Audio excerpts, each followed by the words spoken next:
Hello ladies and gentlemen, and welcome back to another video with myself, Hydra. Today we are going to be talking through Necromunda, its lore, its canon, and we're going to be delving into a little bit of what the hell is Necromunda. Why are we doing this now? Well, we have a board game out. In my opinion, one of the better tabletop experiences that Games Workshop has to offer, thanks to the alternating turn system, which personally I think is a vast improvement. Shout me down in the comments if you think I'm wrong.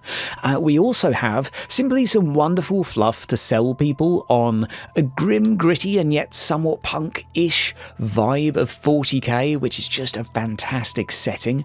And as well as that, we have a forthcoming video game, which hopefully won't be absolutely pants. And small shout out as well to my forthcoming roleplay campaign, which will be on my other channel, Roll Corruption. But anyway, let's get down to the meat and potato of this video, which is, what is Necromunda? Well, Necromunda is a world.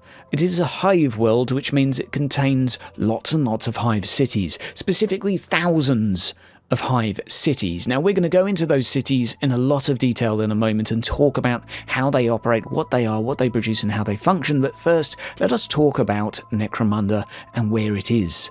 Necromunda as a planet is located within the segmentum solar, which is to say the home of mankind, the home of the Imperium. And indeed, this is where you would also find Terra within the very same sector, which is of course the throne world of the Imperium of Man, and where you would find our beloved Emperor. So, that being said, Necromunda is obviously of some strategic importance, as it's on the doorstep of where the Emperor is. But also, simply because it's one of the largest hive worlds, it's going to be producing more resources, we could call them, but we'll come back to that in a moment. Now, it's worth mentioning as well that the Necromunda was not always part of the Imperium. Remember, if you're not familiar with 40k canon, that the Imperium of Man was formed along mankind's history, in the grand scheme of things, long after they had started space travel, exploration, etc., and become an interplanetary species. So, the introduction of the Imperium of Man to Necromunda, which at the time was known as Arianus Prime, Prime being because a tech nobility ruled over a cluster of planets from this very place, the meeting would be a little bit turbulent, you could say. The first encounter was when a squadron of warships returning from a campaign for the Imperium would be tossed out of the Imperium into the very location of Arianus Prime. And it would be mere moments before the ships were surrounded and slain by cybernetically grafted boarding parties, which sounds a little bit like heresy to me, but hey. Now, fortunately for the Imperium, the scream of an astropath can travel quite far, albeit psychically, but still.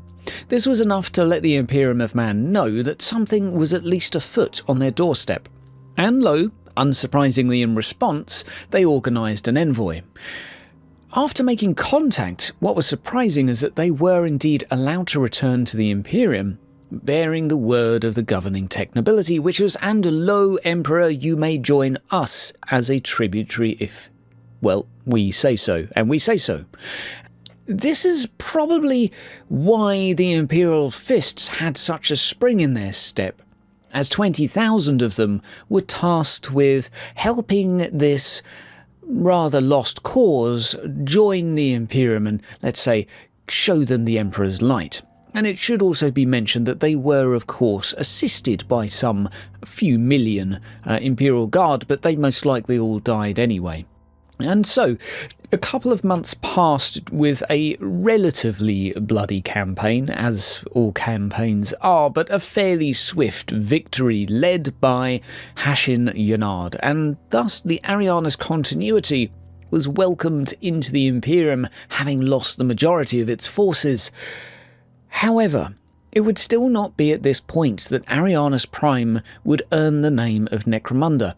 That would actually come from the Second War, which was fought over this particular planet and system. A second war that would start mere moments after the first had ended. It was indeed mere moments later that an unknown Xenos fleet would materialise, throwing the sector instantaneously back into war.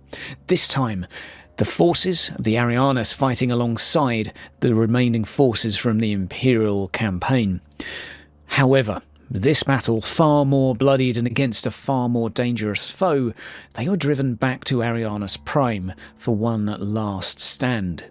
And it was only through the cunning of Hashin Yanard, who was leading the Imperial Fist, and through the foresight indeed, that he had made plans to destroy the warp gates connecting these planets should there be a failure of his campaign. Obviously not expecting a second war to start immediately, however, seizing the opportunity to contain the threat and protect the Imperium, he ordered for the destruction of these warp gates. And with their destruction, the enemy Xenos fleet disappeared instantaneously, which gives a little bit of a clue, perhaps, to their origin. Xenos, perhaps. Chaos, methinks. Creatures of the Imperium, most likely. If you have any thoughts of your own, let me know down in the comments below. And that is the story of how Arianus became Necromunda. You see, its surface was forever scarred and tainted by holy fire, and being a planet that was brought back to life from the brink of death, the name Necromunda indeed a very fitting one. And so now we have discovered the how of Necromunda, how indeed it came to join the Imperium of Man, and how indeed it earned its name. Now it is time for the what of Necromunda. As we said before, this is a hive world, and in order to understand a hive world which is named so for its hive cities, we should therefore discuss what is a hive city. However, in order to understand why a hive city is the way it is, one needs to discuss what has happened to this planet over time, and that is that planets with such a colossal population would naturally produce an amount of toxic waste that the planet simply cannot sustain. And therefore, this planet, like many other hive worlds, is covered in a thick, industrious smog, which makes all but the most potent of mutants and perhaps even technologically or warp-twisted abominations unable to survive on the planet's surface. And if it is not for that, the thick ashen wasteland covers the entire planet, making plant life something that would not have existed for thousands upon thousands of years upon these worlds. And so, humanity has clustered and formed into cities that can attempt to survive against the elements together. These cities, each several miles high, most of which have been built on a foundation at least 15,000 years old. This starts to give a perspective as to the age and the time in which this planet was first settled, 15,000 years ago being during the Dark Age of technology. This was when mankind was at its zenith in terms of scientific prowess and achievement.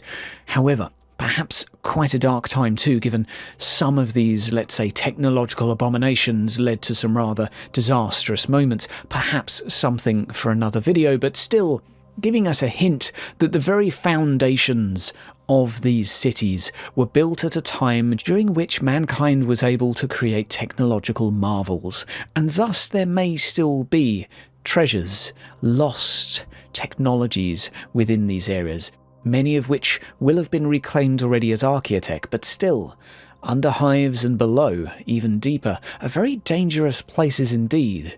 Entire sectors cut off, isolated. It would be no surprise if one were to delve deep enough and be persevering enough that treasure may indeed be found.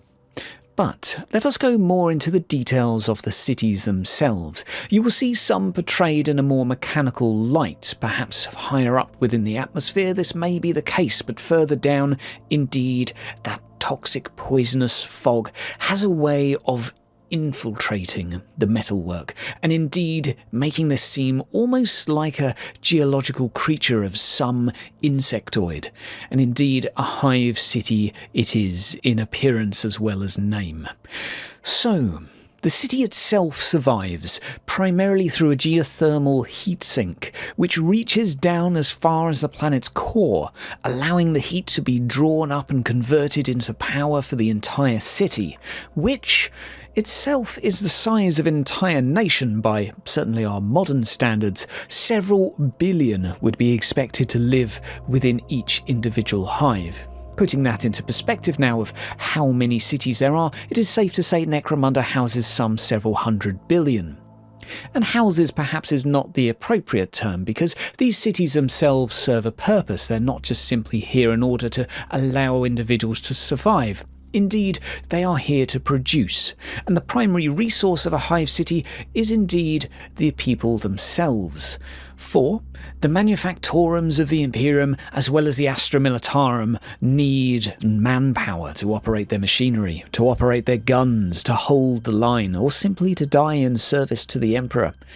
And so it is that hive cities are known for, the exportation of people. And indeed, many of these will go on to form entire guard regiments. Most notably is the Necromundan Guard. And I think perhaps in a spin-off video we can try and delve into some of the battles they have perhaps participated in.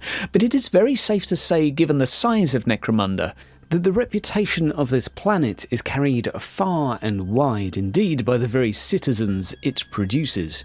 Certainly saying something, given that all hive worlds tend to be violent, that this one would carry a reputation of particular ferocity. And it is not just the Astra Militarum that recruit their troops from this planet. Indeed, the very same chapter that have conquered this planet back in the past have kept a fortress within one of the hive clusters. Yes, the Imperial Fists still maintain a presence within Necromunda, and indeed it is one of only 2 recruitment worlds for them.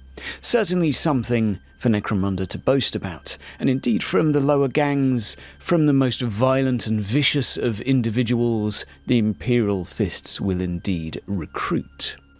And so I feel this is probably a perfect opportunity to start delving more into the structure itself of a hive city, explaining why indeed the lower levels are so violent and bloody, as this is something we've mentioned a few times, and yet it's not simply just the proximity to the planet's core which governs the violence. I think it's easiest to frame this by starting at the top. And it is indeed at the very upper hive levels where you will locate the nobility themselves, the very owners and rulers over what is essentially a hive city, as do remember within the 41st millennia, such trivial things as democracy have long since passed. And just beneath the ruling class, or indeed noble family ruling an individual hive, will be a series of other families nipping at their heels, waiting for their opportunity to strike. For it is worth mentioning that Necromunda, and indeed any hive city, and indeed any noble family within 40k, is very much as vicious as the hive gangers themselves of the lower hive city levels. However, the tools they operate, the plans they hatch, are somewhat more dark and sinister. But below the upper hive, where one would find the most luxurious of goods, imported foods and potential wealth, one will come to the city itself. Still all powered by that very same geothermal heatsink which we had mentioned earlier. The central city itself tends to contain a large portion of the hab blocks, which are residential areas effectively that the city has been divided into. There will be manufactorums, there will be entire industries, as each of these hive cities is largely self-contained, with the exception of the occasional imported goods from off-world that may arrive via shuttle or indeed via the various ashen trains which still mechanically traverse the surfaces of this rather desolate and bleak planet. And so, it is within the cities themselves that hive gangs are to be found. For House Escher, Orlok, Goliath, you name it, with a few exceptions, all have their teeth firmly sunk into some form of industry within these cities, some perhaps focusing lower down on mining, some on toxin production, and some on exportation of more luxurious goods. We will delve more into the individual gangs within forthcoming videos. However, for now, it is important to note that the entire city itself is effectively a self-contained nation, and therefore there is high competition. Only in such areas, competition is, as with the upper hive, often bloody and brutal. And that being said, however, it's not particularly wise to engage in open warfare if one wants to take over another gang's business, and therefore the underhive is essentially the perfect proving grounds for gangs to exert their dominance or settle disputes with one another. It is worth considering, however, that there are indeed many hive cities in existence, and the exact morphology of each of these cities will differ. In some, indeed, the underhive itself may simply be just long abandoned underdecks, effectively, of a city that are now inhospitable and uninhabitable, and therefore just used for a temporary proving ground, but with air so toxic that one would not wish to live down there. But in other hive cities, one might expect to find entire civilizations, entire communities, pockets of different groups within the very underhive itself.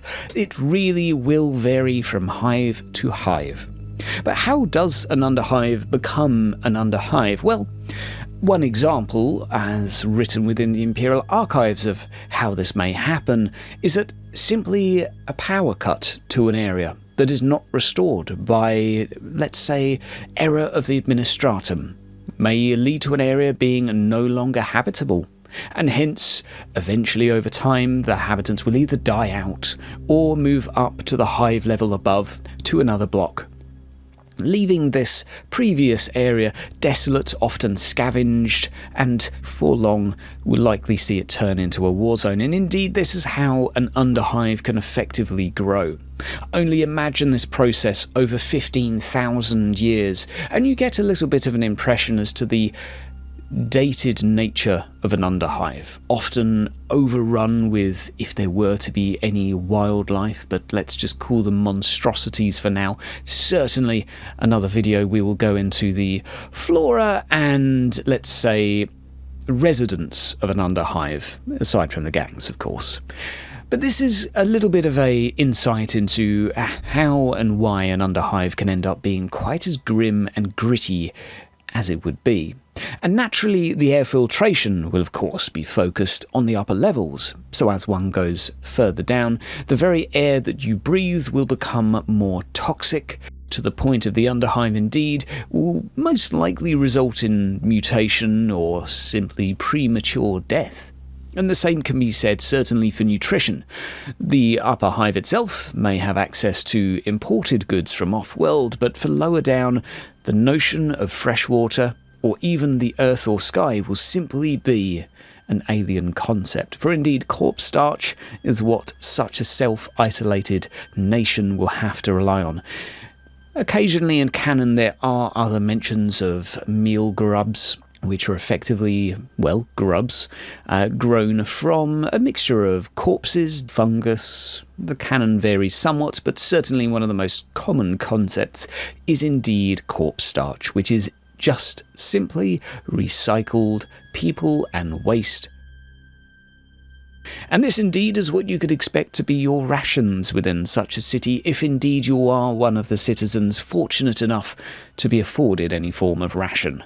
So, a rather grim, gritty and bleak future in which to look forward to. That being said, certainly an exciting one down below when it comes to the gangs. And in the next video we will start to delve into their exact industries, their motivations therefore to battle with one another over turf.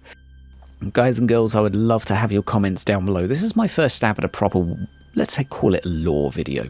Not as detailed as Arch, not as intricate as the Syndicate, not as poetic as Lutin, but hopefully a little bit of Hydra mixed in. But I'd love to hear your thoughts and feedback down below. Please do let me know, as it would be very much useful in, let's say, helping me refine my talents over time, and also in motivating me to hurry up and make another one. Have yourself a wonderful weekend, and we will talk again soon. Take care.